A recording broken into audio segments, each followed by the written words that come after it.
Mordecai overheard a plot to assassinate the king. He told Esther, who informed the king in Mordecai's name. The plot was investigated, confirmed, and the king promoted Haman to a high position. Everyone bowed to him, but Mordecai refused, because he was a Jew.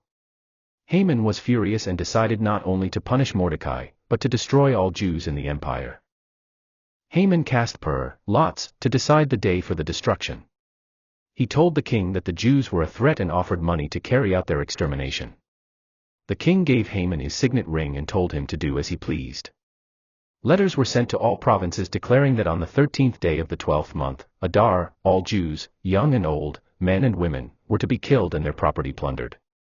The city of Susa was in confusion, and the king and Haman sat down to drink. Mordecai and the Jews mourned and fasted when they heard the decree. Esther heard of Mordecai's distress and sent clothes to him, but he refused. Mordecai urged Esther, through a messenger, to go to the king and plead for her people. Esther explained the danger. No one could approach the king without being summoned, or they risked death, unless the king extended his golden scepter. Mordecai replied, "If you remain silent, you and your father's house will perish, and who knows if you have come to the kingdom for such a time as this."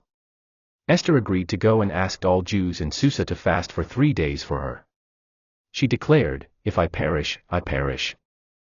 After fasting for 3 days, Esther courageously enters the king's court in her royal robes. The king extends his golden scepter, meaning she is welcome. He asks what she wants, offering even half the kingdom. Esther invites the king and Haman to a banquet. At the banquet, she invites them to a second banquet the next day, promising to make her real request then. Haman leaves the banquet happy, but when he sees Mordecai not bowing, he's enraged.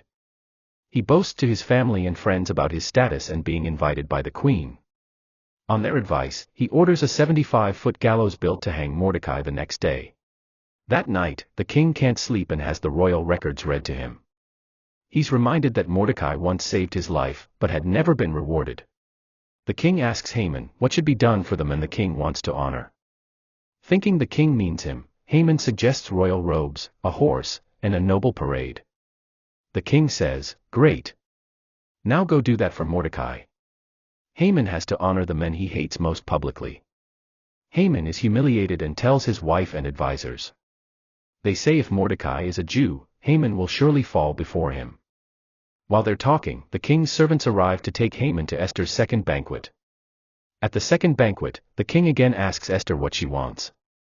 She finally reveals, "We have been sold to be destroyed. I and my people." The king asks, "Who would do such a thing?" Esther replies, "This